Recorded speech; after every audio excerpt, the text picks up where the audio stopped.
Sudan is not fighting a civil war anymore. It is fighting an auction. This is no longer about flags, capitals, or military victory. This is about who owns the country's veins, its gold, its ports, its farmland, its smuggling routes.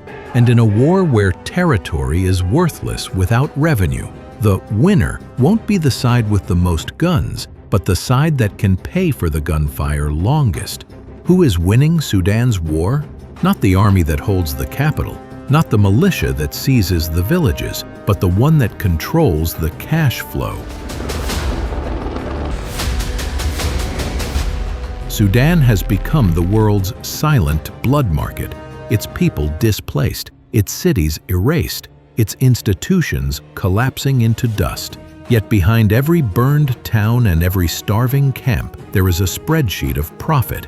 Gold smuggled through Darfur, aid taxed at checkpoints, farmland converted into fuel for war. This is not a battlefield contest. It is an economic siege. The SAF controls the gates, ports, banks, and the symbols of statehood. The RSF controls the mines, the raw lifeblood of Sudan's dark economy. And now the conflict has morphed into a brutal race of economic endurance.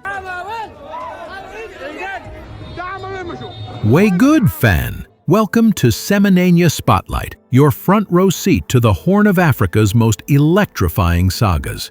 Tonight, we dismantle the illusion of who is winning militarily and reveal the real scoreboard: who owns Sudan's future by monetizing its collapse. As of mid-2025, roughly 11.9 million people are internally displaced or have fled Sudan. Over 4 million refugees have crossed the country's borders. War casualties run into the tens of thousands, though some models estimate more than 150,000 when factoring in famine and disease. Nearly 50% of Sudan's 48 million-plus population faces acute food insecurity, and more than 26 million are in dire need of humanitarian assistance. The battle for Sudan is no longer a clash of bullets and ideologies. It has devolved into a brutal calculus of economic endurance. In a conflict with no decisive battlefield victor in sight, the side that can bankroll its carnage longest and maintain the facade of a functioning state to the world may ultimately be declared the winner.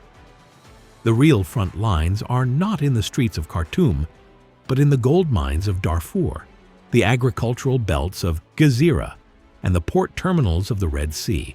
With peace talks a distant mirage and global attention fractured, the grim war between the SAF and the RSF has entered a gruesome new phase, the war of economic attrition.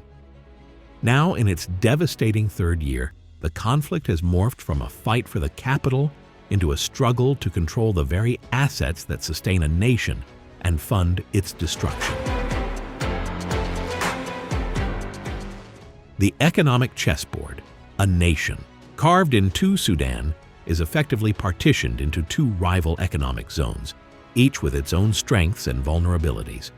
The international community's efforts, led by the US, Saudi Arabia, and Egypt, have yielded little.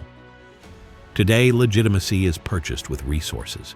Whoever can demonstrate that they can feed, pay, and govern their population gains the upper hand in both domestic perception and global recognition. The Sudanese Armed Forces, SAF, the keeper of the gates led by General Abdel Fattah al-Burhan, the SAF clings to international recognition of statehood. On the ground, its power comes from the Red Sea coast. Control of Port Sudan is the SAF's crown jewel, the lifeline for oil exports, import of essential goods, and receipt of international aid. Access to the Red Sea also gives the SAF leverage over regional powers that rely on stable maritime trade routes. Institutional infrastructure. They maintain remnants of the state apparatus, including the central bank and critical hydropower dams that supply most of Sudan's electricity.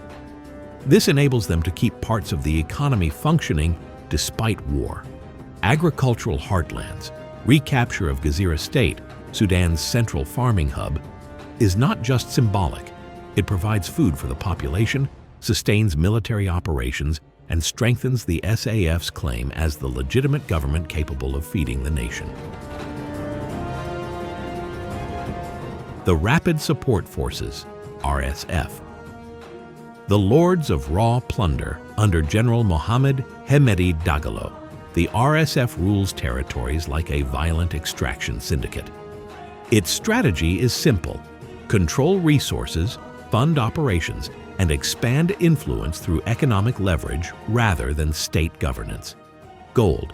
Dominance over Sudan's gold mines fuels the RSF's war machine through opaque smuggling networks. Each kilogram exported abroad translates into weapons, fuel, and salaries for mercenary forces. Gum Arabic. Controlling 80% of the world's supply gives the RSF global economic leverage. International companies that rely on this commodity are indirectly funding Hemedti's campaigns. Livestock and land, Darfur and Kordofan, provide grazing and agricultural potential. Local populations, often caught in the crossfire, are forced to comply with RSF taxation and extraction schemes. As Andreas Krieg, senior lecturer at King's College London, notes, from a purely economic standpoint, the RSF sits atop the country's most valuable raw assets, while the SAF holds the ports, institutions, and infrastructure that would let those assets reach international markets.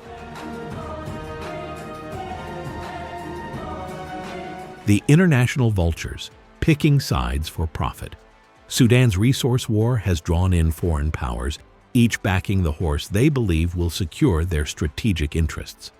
SAF's coalition, the Status Quo Alliance, Iran and Russia, supplying drones, weapons, and fuel.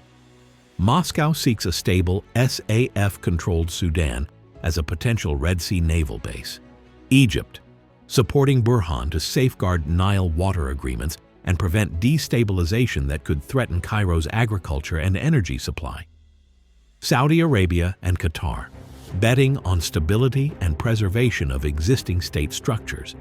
Their aid comes in cash, weapons, and political lobbying. RSF's enablers, the mercenary network UAE. Abu Dhabi is the RSF's primary patron, providing weapons and funds, often routed through Chad and Libya. The aim is to secure access to gold, agricultural land, and influence over a pliable government in Khartoum. Wagner/Russian mercenaries. Though the Russian state backs SAF, Wagner Group historically partners with Hemedti in gold smuggling, offering security and training in exchange for profit sharing. Foreign backing means the war is not just domestic. It is now a proxy struggle for strategic resources, regional influence, and global leverage. The verdict: who is winning? By late 2025, the scales are tipping, but a decisive victory remains elusive. SAF, recapture of Khartoum and Gezira, state strengthens both symbolic and strategic claims. Control of the ports and international recognition gives them a structural advantage.